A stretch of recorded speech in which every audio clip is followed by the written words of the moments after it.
اور آپا شہر نہیں آتی اس لیے ان پر حکمرانی کی میری خواہش پوری نہیں ہو سکی۔ انٹرنیشنل ٹور پر سرکاری وفد میں بیوی کی حیثیت رکھتی ہوں، جہاں پبلک ریلیشننگ ہو وہاں میں ہوں۔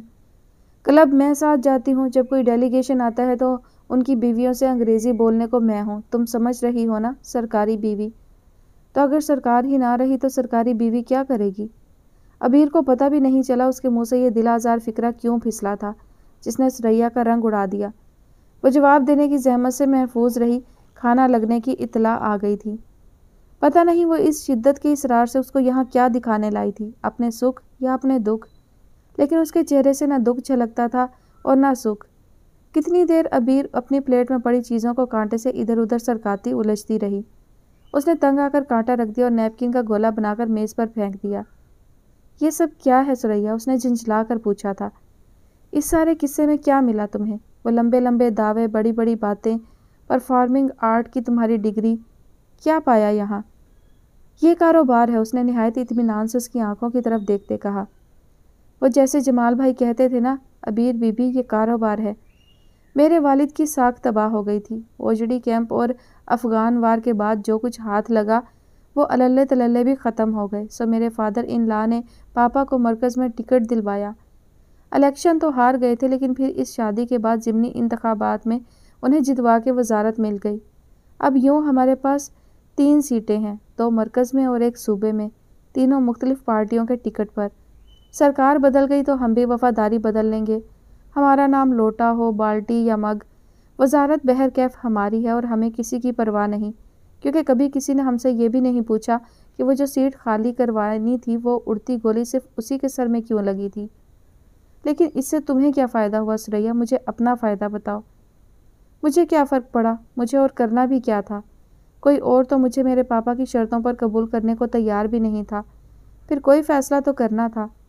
تم خوش ہو سریا؟ اس کی سمجھ میں نہیں آیا کہ اس سوال کی کوئی تک بھی بنتی تھی۔ عورت کے لیے ذاتی خوشی بالکل غیر اہم ہے، وہ باپ کے گھر ہو، بھائی کے، شوہر کے یا اپنے بیٹے کے۔ ہم سمجھتے ہیں اس کا فرض خوشیاں تقسیم کرنا ہے، مانگنا اس کا حق نہیں۔ تم خوش ہو سریا؟ اس کی آواز قدرے تیز اور جھنجھلائی ہوئی تھی۔ نہیں، اس نے کہا۔ عجیب جگہ ہے یہ دنیا بھی، یہاں محض سمجھوتے ہوتے ہیں، شادیاں نہیں ہوتی۔ مجھے اس سے فرق ہی کیا پڑتا ہے؟ اس نے ناک سکیڑی۔ مجھے تو آخرکار سمجھوتا ہی کرنا تھا، سوچا چلو بابا کی قیمت پر کر لوں۔ تم ہمیں نہیں جانتی، ہمیں بہت سی آزادیاں حاصل ہیں، پڑھنے کی، دوست بنانے کی، اپنی مرضی سے کہیں آنے جانے کی، لیکن شادی ایک بزنس ہے۔ مالی نقصان اس میں برداشت نہیں کیا جاتا، سٹیٹس بھی داؤ پر نہیں لگایا جاتا، اس کے سوا آپ سب کچھ ہار سکتے ہیں۔ کچھ عرصہ پہلے یہی بات تقریباً انہی لفظوں میں ابا نے بھی کہی تھی تمہارے بارے میں۔ ہاں، وہ بہت دور تک دیکھ لیتے ہیں، ماضی میں بھی مستقبل میں بھی۔ اتنا پڑھا اور اتنا پڑھایا، اتنا لکھا، اتنا درس دیا، لیکن فائدہ؟ تبدیلی تو وہ ہم میں سے کسی کی زندگی میں نہیں لا سکے۔ لمحے بھر کو ابیر کو اذیت سی ہوئی، تو گویا ابا سریا کے بھی مجرم تھے۔ وہ ہم سب کو یا کم از کم ان کو اپنا مجرم سمجھتی ضرور تھی۔ وہ کس کس کے مجرم تھے آخر؟ نعیم ملک کے، سریا کے، قوم کے، سر عباس بنام اسٹیٹ؟ اپنے طور پر تو وہ سب سے الگ تھلگ اپنی خاموشی سے زندگی بسر کر رہے تھے۔ صرف عورت مجبور ہے یا من حیث القوم ہم سبھی مجبور ہیں؟ عورت کی مجبوری تو شکست کا بڑا گھسا پٹا نام ہے۔ ہماری جون آف آرک کے زمانے میں شاید عورت مجبور تھی، اب بہرکیف نہیں ہے۔ میرا خیال ہے اب تو مجھے گھر چھوڑنے کی بات کرو، اماں کا میسج آیا ہے، وہ تمہارے ساتھ میرے یوں اٹھ کر چلے آنے پر فکر مند ہو رہی ہیں۔ اس نے بڑی رغبت سے کھاتے لمحے بھر کے لیے آنکھیں ابیر کی طرف اٹھائیں۔ یوں اٹھ کر آنے پر فکر مند ہیں یا میرے ساتھ آنے پر؟ تم تنویر کی طرح وہمی ہوتی جا رہی ہو سریا۔ اس کو سمجھداری اور عقل مندی کے اتنے ایوارڈ ملے کہ اسے یقین ہو گیا کہ وہ جو کچھ کرتی ہے درست کرتی ہے، اس لیے اس کو گمان ہی نہیں تھا کہ کوئی غلط فیصلہ بھی اس سے ہو سکتا ہے۔ اس نے اپنی من مانی کی اور دکھ اٹھائے۔ تم نے ہتھیار ڈال دیے اور ویسا ہی دکھ اٹھایا۔ ہتھیار تم دونوں نے ڈالے تھے، ایک نے فیوڈل کی خاطر، دوسرے نے مڈل کلاسیے کی مانند۔ یاد رکھو سریا، یہ چھوٹے چھوٹے وہم کس وقت دیوانگی کی طرف لے جاتے ہیں اندازہ بھی نہیں ہو پاتا۔ اب چلا جائے؟ ایک بات کہوں؟ اس نے بھاپ اٹھتی تندوری روٹی کا تھوڑا سا ٹکڑا توڑا۔ کبھی خود کو اس دیوانگی میں ڈبو کر دیکھو جیسے میں یہ نوالا شوربے میں تر کرتی ہوں۔ دانش کی زندگی تو گزار لی، میں نے اور تنویر نے تمہارے بقول سچ یہ ہے کہ ہم سب سے غلط فیصلے ہوئے یا کروائے گئے، لیکن تم ذرا دیر کو اس پاسبان عقل کو چھوڑ کر تو دیکھو، تم خود ہر وقت کیا غلط ہے اور کیا درست ہے کہ چکر میں گھن چکر بنی ہوئی ہو۔ اپنے پر سے ایک لمحے کے لیے پہرے ہٹاؤ، شاید اندر سے کچھ اچھا نکل آئے۔ اندر سے کیا اچھا نکلے گا؟ اس نے بے توجہی سے پوچھا۔ فاروق احمد۔ دیواروں پر آویزاں سینگ، فرش پر بچھی کھال، کانچ کا جھولتا ہوا فانوس، زمین آسمان لمحے بھر کے لیے اسے لگا سب اس پر اوندھے منہ آ گرے ہیں اور کرچی کرچی ہو کر اسے لہو لہان کیے دے رہے ہیں۔ کتنی دیر وہ سناٹے میں رہی، لیکن وہ اس کو زخم دیے جانے سے بے نیاز اطمینان سے کہہ رہی تھی۔ اسی ناپائی کی برتھ ڈے پر جب رضا ایک اجنبی شخص کو اندر لیے آیا تو تم کچن میں جمال بھائی کی چائے گرم کرنے گئی ہوئی تھی۔ وہ میری اس شخص سے پہلی اور آخری ملاقات تھی۔ ہم یوں سرے راہ اکثر لوگوں سے ملتے ہیں، وہ ہم پر اپنا نشان نہیں چھوڑتے اور اصولاً ہمیں انہیں بھول جانا چاہیے، لیکن میرے اندر کسی نے کہا اس کا یہاں آنا محض ایک اتفاق نہیں، اور کتنی عجیب بات ہے، اس ایک کے بعد کتنی ہی مرتبہ اس کا ذکر میرے راستے میں آیا، حالانکہ نہ وہ شاہ رخ تھا نہ شاہدہ آفریدی۔ وہ کچھ دیر کو چپ رہی، پھر اس نے جب میری ایمبیشنز پوچھے، ان دنوں میں خاصی بے وقوف ہوتی تھی، میری معراج ہی ایک آرٹ فلم تھی، اس نے پوچھا تھا بس، یا اس سے اوپر کچھ اور بھی ہے؟ تب میں نے پہلی دفعہ اس کو غور سے دیکھا۔ اسے کیسے اندازہ ہوا کہ یہ کسی خواہش کی انتہا نہیں ہو سکتی، شاید خواہشوں کی انتہا ہوتی ہی نہیں۔ جب سوال جواب کی باری تمہاری آئی تو تم بے نیازی سے ٹرالی گھسیٹ کر کچن کی طرف جا رہی تھی۔ یہ دوسرا اتفاق تھا کہ وہ پھر میری نظروں کے فوکس میں تھا۔ میں نے اس کے چہرے کو خشک مٹی کی طرح تڑک کر ٹوٹتے دیکھا۔ وہ گستاخ نہیں تھا کہ تمہارے چہرے کی طرف دیکھتا، لیکن اس کی نظریں تمہارے اٹھتے اور لہجہ لہجہ دور ہوتے قدموں کے تعاقب میں ساتھ ساتھ زمین پر رینگ رہی تھی۔ اس کی نظروں میں مایوسی اور دکھ کی ایک انتہا دکھائی دیتی تھی۔ کتنی شدت سے میرا جی چاہا اس سے پوچھوں، بس یہی یا اس سے اوپر کچھ اور بھی ہے؟ وہ کرسی گھسیٹ کر کھڑی ہو گئی۔ تم بڑی خوش نصیب ہو عبیر، تمہارے دروازے سے اندر داخل ہونے والا ہر فرد تم سے محبت کرتا ہے، وہ دوست ہو یا عزیز، رشتہ دار ہے یا تمہارا بھائی۔ اس دن مجھے تم سے بہت حسد ہوا اور مجھے یقین آ گیا کہ مجھے کچھ نہیں چاہیے، نہ یہ نہ اس سے آگے کچھ اور۔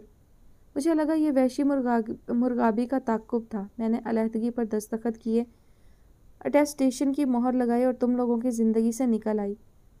تمہیں اندازہ نہیں یک طرفہ محبت کتنا آزار پہنچاتی ہے۔ اب میرے پاس ایسا کچھ نہیں۔ جب بڑھاپے میں میری بصارت ختم ہو رہی ہو، یاد آئے تو چراغاں کر دے۔ چلو ڈرائیور سے کہتی ہوں تمہیں چھوڑ دے گا۔ آج میں کتنا بولی ہوں عبیر، لگتا ہے اب بول بول کر ہلکی پھلکی ہو گئی ہوں۔ اتنا عرصہ ہوا، کسی اپنے کی تو کیا، میں اپنی آواز سننے کو بھی ترس گئی تھی۔ اس بات کا افسوس رہے گا کہ میرے ہسبینڈ سے تمہاری ملاقات نہیں ہو سکی۔ میں کسی دن لاؤں گی اس کو تم سے ملوانے۔ وہ گھر سے باہر نکلے، بستی ان کے قدموں میں بچھی ہوئی تھی، یا شاید نشیب میں ہونے کی وجہ سے ایسا محسوس ہو رہی تھی۔ ہوا ٹھہری ہوئی تھی، کھیت، درخت، پودے سب اپنی جگہ جیسے دم بخود تھے۔ کہیں دور کھیتوں میں چیری کی فصل کے اوپر جگنو ایک جھرمٹ میں ٹمٹما رہے تھے، کبھی جلتے تھے کبھی بجھ جاتے۔ بچپن میں لارنس گارڈن میں جگنوؤں کا ایسا ہی میلہ لگتا تھا۔ پھر پتہ نہیں کیا ہوا، جگنو بھی ڈائنوسارز کی طرح انکا ہو گئے، یا شاید نقل مکانی کر کے اس بستی میں آ کے آباد ہوئے۔ دور کنویں کی منڈیر پر دھوئیں سے پیلی ہوئی چمنی والی لالٹین میں چرخی اور ڈول کھینچتی اس عورت کا طویل سایہ بڑی بھیانک شکل بنا رہا تھا۔ کھیتوں میں دیے جانے والے پانی کی خاموش سرسراہٹ اور نزدیک بہتی کسی کی کلکل۔ کنویں اور کھیتوں سے پرے بستی پر رات اتر رہی تھی، رات جس کے شر سے پناہ مانگی گئی ہے۔ دیہات کے دن اور رات ایک دوسرے سے بالکل مختلف تھے۔ دن سورج کی روشنی میں دمکتا اور دھوپ کی حدت سے جھلستا ہوا، لیکن رات گھور اندھیری، نہ لمبے لمبے لیمپ پوسٹ، نہ بجلی کے کھمبے، نہ کمپنیوں کے چمکتے اشتہار۔ دور سے نظر آتی جی ٹی روڈ پر رواں ٹریفک کی بھاگتی بتیوں کو دیکھ کر لگتا تھا دنیا ابھی آباد ہے۔ یہ زمانہ قبل از مسیح نہیں۔ چھوٹے چھوٹے کمروں اور بڑے بڑے صحنوں والے گھروں کی چھتوں پر اندھیرے میں چار پائیوں پر بیٹھے یا لیٹے لوگ ہاتھ کی پنکھیاں جھل رہے تھے۔ منظر کہیں بھی واضح نہیں تھے، سب کچھ سایوں کی طرح ڈول رہا تھا۔ یہ مختصر سے کمروں کی چھت تھی، اس سے کہیں مختصر جتنا سریا کا کمرہ تھا، اور سریا کا اپنا کمرہ اس سے کمتر جسامت کا جتنا آپا کا تھا۔ گھروں کے بھی پروٹوکول ہیں، بڑے افسروں کی بڑی میز، بڑی بیگم کا بڑا کمرہ، بڑے لوگ، بڑی باتیں۔ بستی کے تقریباً سبھی گھروں کا حلیہ ایک جیسا تھا۔ ایک ایک دو دو کمرے جن کے دروازے براہ راست صحن میں کھلتے تھے۔ دیواروں کے اوپر ایک زرد رنگ کا وولٹیج کا بلب فضا میں چھائے سناٹوں میں جیسے اضافہ کر رہا تھا۔ ایک ایک مدھم بلب کے سوا ہر طرف تاریکی تھی، راتیں جن میں چاند بھی غائب ہو جاتا ہے۔ کبھی کسی گھر سے آتی محدود روشنی کی بچی کچی کرن بوڑھے برگد پر پڑتی۔ اب تو جیسے اسے بھی درختوں کی آخری پھنک پر گھوڑے کے پروں کی سرسراہٹ سنائی دے رہی تھی۔ وہ بھلے وقت بستی سے گزر آئے، اگر اب پیدل چلتی جاتی تو ضرور اس جوہڑ میں غرق ہو جاتی جو اب ایک تاریک تر رقبے کے سوا کچھ نہیں تھا۔ راستے، مکان، جھاڑیاں اور بستی کی واحد دکان جہاں پیر مکوڑے والا مٹی کا باوا بے رنگ جلیبیاں تل رہا تھا، آپس میں گڈمڈ ہو گئی تھی۔ ایک سیاہ مٹیالے شائبے کی سوا کسی چیز کا الگ الگ سرا نہیں ملتا تھا۔ کہاں کوئی حد ختم ہوتی ہے جہاں سے دوسری شروع ہو؟ کوئی ابتدا ہے نہ آخر۔ سریا اسے باہر تک چھوڑنے آئی، اسے رنج ہوا۔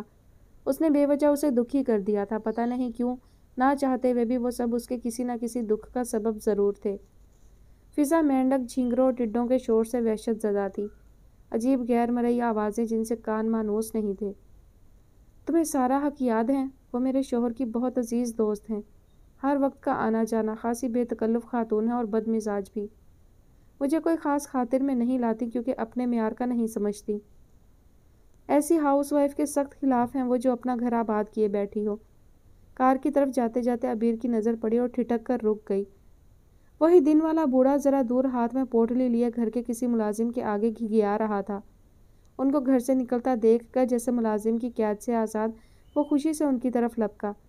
اس کے ہاتھ میں ایک پلاسٹک بیگ میں دیسی انڈے اور دوسرے ہاتھ میں چاٹی کے مکھن کا تازہ پیڑا تھا جس میں سے لسی کا پانی رس رس کے ٹپک رہا تھا۔ مالکان کے در پر اپنا حق مانگنے کے لیے بھی ڈالیاں لے کر آنا ایک روایت رہی ہے۔ انگریزوں، نوابوں، مغلوں اور اس سے پیچھے تک کا ہندوستان ہمیشہ آقاؤں کے در پر جھکا ہی رہا ہے۔ چاچا دوڑ جا، مارا جائے گا مفت میں، واچ مین بڑبڑایا۔ نئی بہو کی مہمان کے لیے سوغات لایا ہوں، دیہاتیوں کا تحفہ ہے، کچھ مانگنے تو نہیں، دینے آیا ہوں۔ دے کر بھی تو مانگے گا ہی نا چاچا۔ دروازے سے اندر بکھرتی بلکتی توجہ کی بھیک مانگتی نئی بہو کا تنتنا باہر نکلتے ہی ابل آیا تھا۔ تھوڑی دیر کے لیے جو اس کا اندر باہر نکلا تھا نخوت کے پردے میں پھر ڈوب گیا۔ انڈے ہیں، مکھن ہے اور تھوڑا سا گڑ ہے۔ انڈے مکھن آپ رکھ لو، گڑ میری بیٹی کو پہنچا دینا۔ وہ لجاجت سے ابھی تک ہاتھ مسل رہا تھا۔ ہمیں کیا پتا تمہاری بیٹی کہاں ہے، انہی میں سے کسی نے چمک کر کہا۔ ایک بے کس آدمی کے آگے اس بے مہری سے ان سب کے جھنجھلانے کی وجہ عبیر کی سمجھ میں نہیں آئی۔ چل نا چاچا، بولا بھی تجھے۔ دربان مالکوں کی نظر میں سرخرو ہونے کے لیے اسے بازو سے گھسیٹنے لگا۔ وہ آسانی سے گھسیٹا نہیں جاتا تھا، بار بار وحشت سے بازو چھڑاتے، کچھ بے معنی سے جملے بولتے وہ اپنی ضد پر اڑا ہوا تھا۔ معاف کریں بی بی، جب کوئی شہر سے آتا ہے یہ اسی طرح کرتا ہے، اس کو اپنا پتہ نہیں ہوتا، سائیں ہے نا بی بی۔ تم تو سائیں نہیں ہونا، نئی بہو نے تلخی سے کہا، خیال کیا کرو۔ عبیر کی برداشت جواب دے گئی تھی، اس نے ہاتھ بڑھا کر تھیلیاں پکڑ لی۔ ٹھیک ہے چاچا، میں پہنچا دوں گی۔ تمہاری بیٹی کو گڑ پسند ہے کیا؟ عبیر نے ذرا ہچکچاتے پرس میں ہاتھ ڈال کر ایک نوٹ باہر نکال لیا۔ نا جی، چاچا بوکھلا کر 2 قدم پیچھے ہٹا۔ میں بڑے گھروں سے پیسے نہیں لیتا۔ لے لے چاچا، کسی ملازم نے عبیر کے ہاتھ سے نوٹ پکڑا۔ بیٹی نے بھیجے ہیں شہر سے۔ جانے کیسا لطیفہ تھا یا ان کی آنکھوں میں پاگل کے لیے محض تمسخر ہی تھا۔ آس پاس کھڑے سب کے سب کہے لگانے لگے۔ نوٹ ملازم کے ہاتھ میں رہ گیا، چاچا الٹے قدموں پلٹ گیا۔ کیا بدتمیزی ہے، سریا کی جیسے برداشت جواب دے گئی۔ وہ زور سے دہاڑی۔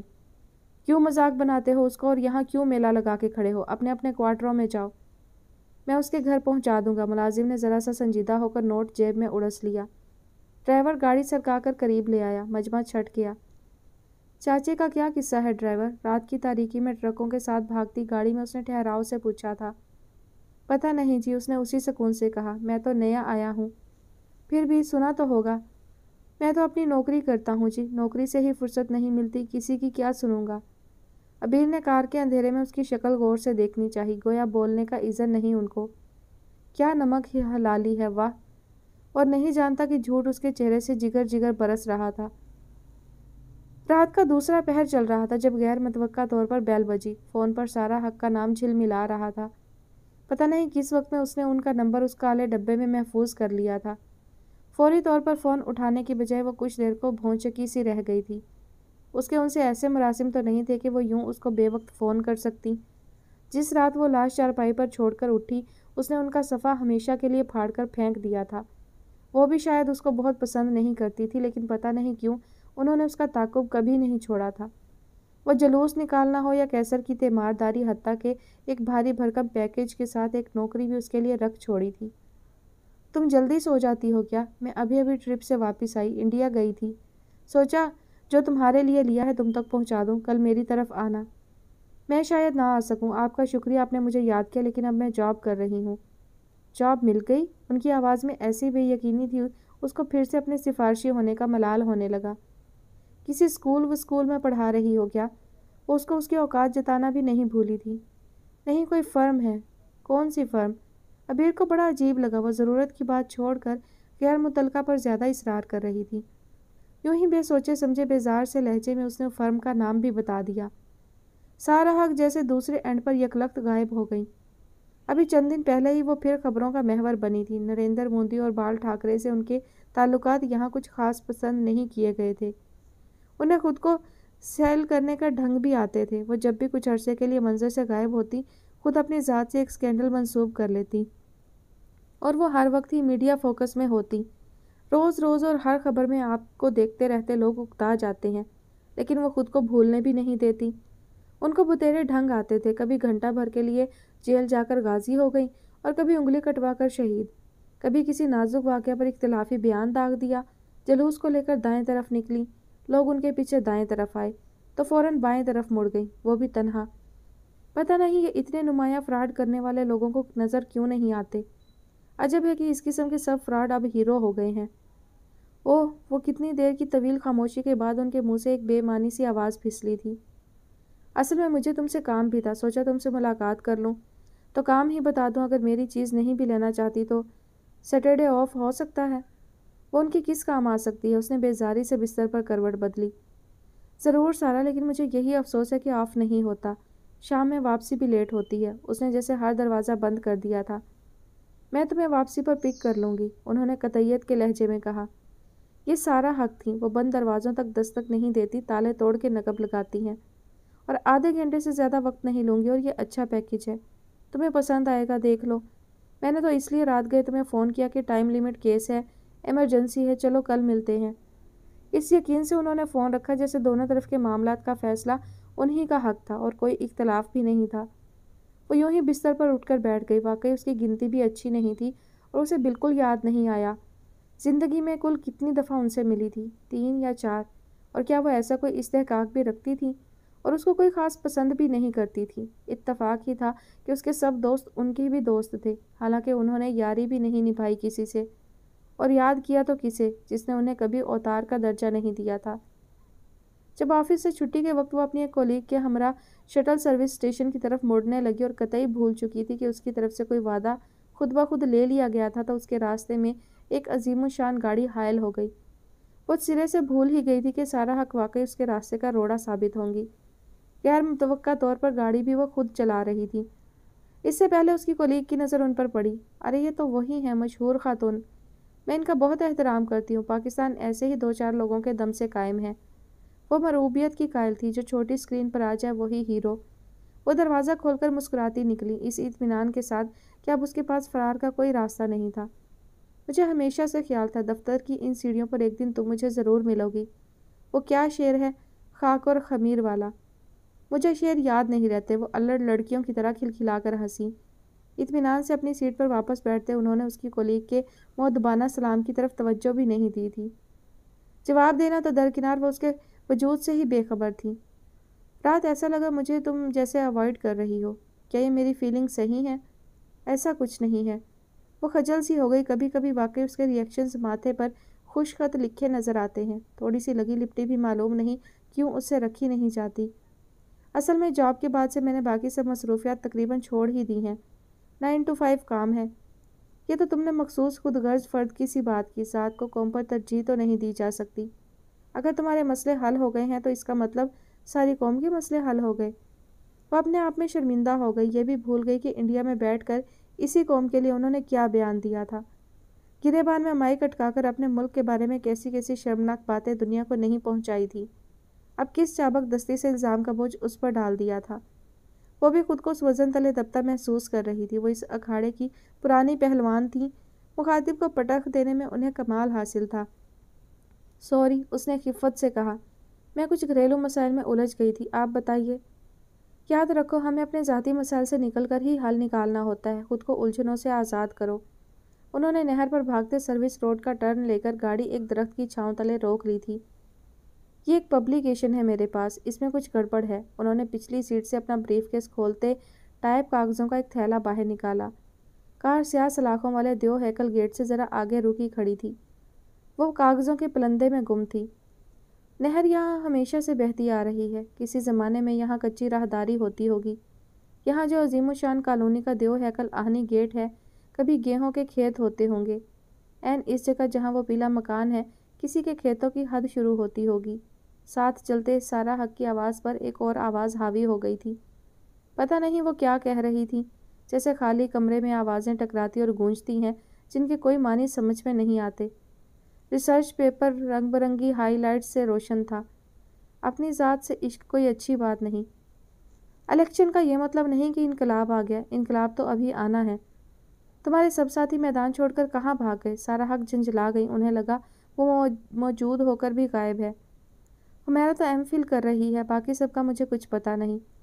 مخصوص موقع پرستی، عارضی طور پر انجمنیں بنائی، محض وقت گزاری، کوئی سنجیدہ سوچ نہیں موجودہ لوگوں میں۔ انہوں نے بڑبڑا کر کہا، برا وقت آیا اور بھاگ لیے۔ میں تمہارا زیادہ وقت نہیں لوں گی۔ وہ جیسے خفا ہو گئی تھی۔ میری اپنی بھی کچھ مصروفیات ہیں، آج رات فاروق کے ساتھ میرا ڈنر ہے۔ ہمواری سے دھڑکتے دل نے بلا وجہ ایک بیٹ مس کر دی تھی۔ کیا وہ اس قدر کھلی تختی تھی کہ اس کے دماغ کی گونج وہاں تک پہنچ گئی تھی جہاں پردے داری کی حد شروع ہو جاتی ہے؟ جانتی ہو نا تم فاروق کو؟ ویسے تمہارا نہ جاننا بہتر تھا، میں نے اس کو بھی یہی سمجھایا تھا۔ کیا نام تھا بھلا اس کا؟ تمہاری کزن تھی یا پتہ نہیں دوست؟ حمیرہ، اب بھی اس کا یہی نام ہے، اس نے بڑی بشاشت سے جواب دینے کی کوشش کی تھی۔ ہاں جو بھی۔ تو فاروق جب آتا ہے مجھ سے ملے بغیر کبھی نہیں جاتا۔ ایسے ہی کچھ لوگوں نے مجھے اوتار کا درجہ دے رکھا ہے، ان میں سے ایک وہ بھی ہے، حالانکہ ایسی کیا بات ہے مجھ میں؟ اس نے اچھڑتی سی نظر ان کے چہرے پر ڈالی۔ انہوں نے خود بھی اوتار کا درجہ دے رکھا تھا۔ جو انکساری انہوں نے جتائی ان کے ایکسپریشن کے ساتھ چلی نہیں۔ بات یہ ہے کہ فاروق تھوڑا سا کمینہ ہے لیکن بہرکیف پرانا دوست ہے، مجھے پسند ہے۔ پسند مجھے تم بھی ہو، چونکہ تم لڑکی ذاتوں میں تمہارا نقصان نہیں چاہتی۔ انکساری کے بعد دریا دلی۔ جب وہ لڑکا زخمی ہوا تھا، کیا نام تھا بھلا اس کا؟ دریا دلی کے باوجود سجن بے پرواہ۔ تو مجھے لگا وہ تمہارے ساتھ کچھ ٹھیک نہیں کر رہا۔ فیکٹری کے مالک کا بیٹا خود کچھ بھی نہ کرتا ہو تو بھی شہزادہ ہوتا ہے، بلکہ سب خوشحال لوگ عموماً ایسے ہی ہوتے ہیں۔ B class. وہ خود کو اس طبقے میں بریکٹ نہیں کر رہی تھی جہاں ان کی جڑیں اندر تک گہری اتری ہوئی تھیں۔ آج کے زمانے میں لڑکیاں اتنی احمق نہیں رہی ہیں کہ وحید مراد تلاش کرتی پھرے۔ عہدہ، اقتدار، سٹیٹس سب اہم ہے۔ وہ خود اپر کلاس سے ہے، بڑے عہدے پر فائز ہے، اسی لیے تو لڑکیاں اس پر مرتی ہیں۔ وہ خود بھی سٹیٹس کانشیس ہے، اس لیے مڈل کلاس لڑکیاں اس کو خاص پسند نہیں۔ وقت تو گزار لیتا ہے لیکن سنجیدہ کبھی نہیں ہوتا۔ تم نے شاید کبھی غور کیا ہو، وہ ہمیشہ مذاق کے موڈ میں رہتا ہے۔ میں بھی اگر اس کی بیک گراؤنڈ کی نہ ہوتی تو کبھی اس کی دوست نہ ہوتی۔ اصل میں وہ ایک مشہور محاورہ ہے، کبوتر کبوتر کے ساتھ اڑتا ہے اور باز باز کے ساتھ۔ یہ قانون فطرت بھی ہے، کبوتر چھلانگ مار کر بھی باز کا ہمسفر ہوگا تو شکار ہو جائے گا۔ انہوں نے رک کر اس کا چہرہ دیکھا۔ انہوں نے جو کچھ کہا اس تک پہنچ بھی رہا تھا یا راہ میں کہیں تحلیل ہو گیا تھا؟ لیکن سارا حق، آپ نے یہاں مجھے کسی اور کام سے بلوایا تھا، کسی ایمرجنسی کا ذکر بھی کیا تھا۔ مجھے کسی کی ذاتی زندگی سے کیا سروکار ہو سکتا ہے؟ اسے خود بھی لگا جتنی لاپرواہی اس نے دکھانے کی کوشش کی تھی اس میں اس کی آنکھیں اس کا ساتھ دیتی نظر نہیں آ رہی تھیں، اور سارا حق کے چہرے پر کامیابی کی ایک لہر گزری۔ او ہاں، وہ یوں چونکی جیسے اتفاق سے ہی موضوع سے ہٹ گئی ہوں۔ تمہیں دوبارہ تحریک کا ساتھ دینا چاہیے، ملک کو ایک بار پھر تمہاری ضرورت ہے۔ الیکشن، جمہوری حکومت، عدلیہ بحالی، سب کا سب پولیٹیکل سٹنٹ ہے اور ہمیں اس فراڈ سے نجات حاصل کرنا ہے۔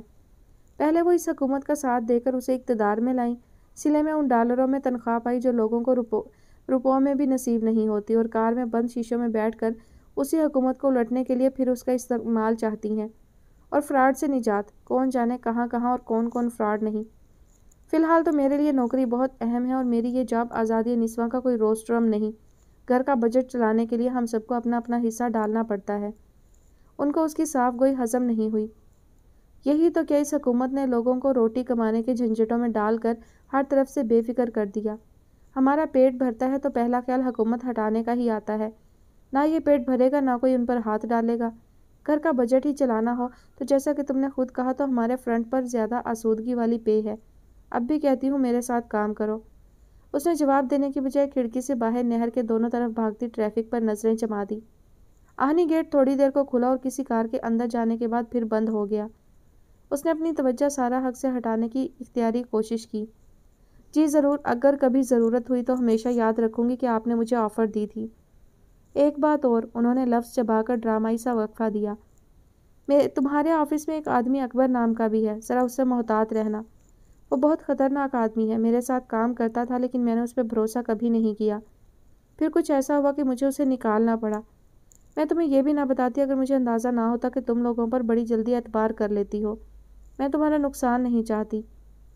کتنی دیر گاڑی میں سکتا رہا اور اس سکتے کو توڑنے میں پہل بھی سارا حق نہیں کی۔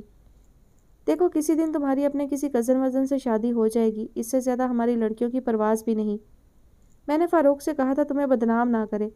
ہسپتال کے سامنے ایک نیم اندھیرے بینچ پر بیٹھے تم دونوں کو سب نے ہی دیکھا تھا۔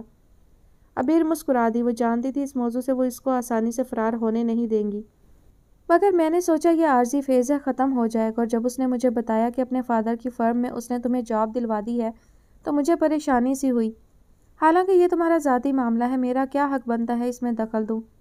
وہ سن سی ہو گئی، ابھی تک اس نے ان کی کہی کسی بات کو مطلق سنجیدگی سے نہ لیا تھا اور نہ ہی دل پہ۔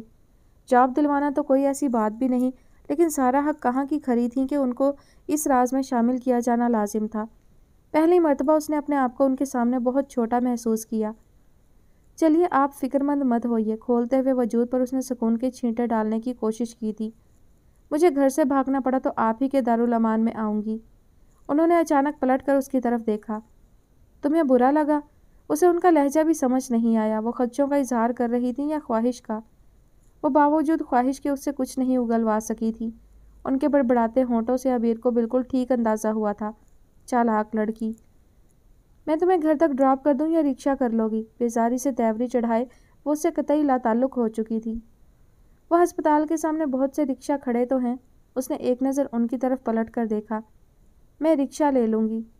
کوئی ضروری نہیں کہ واپسی کا سفر اس سڑک سے ہمیشہ ہی دشوار ہوتا ہو، اور شاید آپ کو کوئی کام بھی نہیں تھا، لیکن آپ نے جو کچھ کہا میں نے سب گراہ میں باندھ لیا ہے۔ شاید یہ کام تو تھا آپ کو۔ کیوں میں اپنی اپنی ٹرے تھامے چونٹیوں کی طرح قطار بنائے لوگوں میں وہ بھی شامل تھا۔ لنچ آور کی روز کی اس ڈرل میں اس کو مزہ بھی آتا تھا۔ وہ شیشوں میں بند رنگ برنگے کھانوں کے پاس سے گزرتی، ان کے نام پڑھتی جاتی۔ پالک پنیر، فرائی دال، چکن مسالہ، ایگ فرائیڈ رائس۔ لو جی، یہ بھی کوئی کمبینیشن ہوا۔ اس نے کوفت سے سوچا، حالانکہ کوفت کی وجہ شاید یہ نہیں کوئی اور کمبینیشن تھا۔ ڈائننگ ہال کھچا کھچ بھرا ہوا تھا، دیوار پر اٹکا ٹی وی بھی صرف اسی وقفے میں چلایا جاتا تھا۔ بہت سے ورکر اسکرین والی دیوار کو نیم دائرے کی شکل میں گھیرے تشویش میں مبتلا تھے۔ کسی اور جگہ بم بلاسٹ ہوا تھا۔ اب تک کتنے دھماکے ہوئے اور کتنا بے گناہ خون زمین میں جذب ہوا، حساب کتاب دھندلا جاتا ہے۔ فسادی چینل تیز تیز آواز میں زوم ان زوم آؤٹ کا ڈرامہ کھیل رہا تھا۔ اینکر دھماکے کی اطلاع چڑھے ہوئے سانس اور بے ربط لفظوں سے دے رہا تھا، جیسے بڑی دور سے بھاگتا آیا تھا۔ حکومت کی تبدیلی کے بعد لوگوں میں آس بندھی تھی، شاید یہ حملے بند ہو جائیں، دھماکے ختم ہو جائیں گے، شیر بکری ایک گھاٹ پانی پئیں گے اور لوگ ہنسی خوشی رہا کریں گے۔ لیکن قصہ جاری تھا اور آخری لائن کہیں دور دور تک نظر نہیں آتی تھی۔ دکھی چہرے ان حالات پر ناراضی کا اظہار کرتے، کڑتے جلتے چہرے، مایوسی سے پاکستان کے دن گنتے چہرے۔ اس کے ارد گرد ان گنت چہرے تھے، بے شمار روپ تھے، یا شاید ایک ہی چہرہ تھا جو بار بار روپ بدل کر آتا تھا۔ اس کی ٹرے میں کھانے کی پلیٹیں رکھی گئی تھیں۔ اس نے ایک چچلتی نظر مجمع پر کسی خالی جگہ کی تلاش میں دوڑائی۔ اکبر اعظم دور ایک کونے میں اپنے مخصوص انداز میں کھانا سامنے رکھے مگر کھانے سے بے نیاز خلاؤں میں نابود تھے۔ اس کو اپنی طرف آتا دیکھ کر مسکرائے، ایسی موہوم سی مسکراہٹ جس پر مسکراہٹ کا بس شبہ ہی ہوتا تھا، اور یوں ہی کہیں دور غائب رہے۔ آپ کھانا نہیں کھا رہے؟ اس نے ان کی پلیٹ میں جھانکا۔ اچھا نہیں ہے کیا؟ میں تو بنیادی طور پر پینڈو آدمی ہوں، ذائقہ اتنا اہم نہیں، کھانا ہو اور پلیٹ بھر کر ہو۔ اصل میں ابھی ایک چہرے نے میری بھوک غائب کر دی۔ تو آپ بھی چہروں سے چھپ کر بیٹھے ہیں؟